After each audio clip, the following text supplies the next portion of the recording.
আসসালামু আলাইকুম। ওয়ালাইকুম আসসালাম ওয়া রাহমাতুল্লাহ। আপনারা সবাই ভালো আছেন? আলহামদুলিল্লাহ, আপনি ভালো আছেন? জি, আলহামদুলিল্লাহ।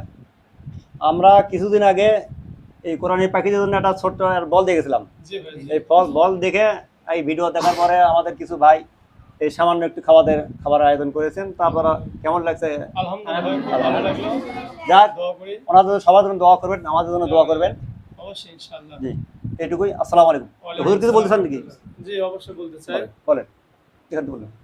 এর আগে আপনারা এসেছিলেন, তো বাচ্চাদের জন্য যে বলটা দিয়েছিলেন, বাচ্চারা খুবই খুশি, আনন্দিত। এবং আলহামদুলিল্লাহ, আলহামদুলিল্লাহ। বিশেষ করে বিকেল টাইমে যে ছুটির টাইমটা থাকে, খেলাধুলার মাধ্যমে সময়টা পার হয়। তো আপনাদের এই যে ইতিম বাচ্চাদের জন্য বা কোরআনের পাখিদের জন্য যে সেবাটা দিচ্ছেন, এটা আশা করি আল্লাহ তাআলা যেন কিয়ামত পর্যন্ত কবুল করে নেন। আমিন। এবং যারা এর সঙ্গে জড়িত আছে, সহযোগিতা করছে, আল্লাহ তাআলা যেন তাদের এই দানগুলো যে মানে আপনার সদকায়ে জারিয়া হিসেবে কবুল করেন, এই আশা ব্যক্ত করে আমি আপনাদের সবাইকে ধন্যবাদ জানিয়ে কথা শেষ করছি। আসসালামু আলাইকুম। আমিন।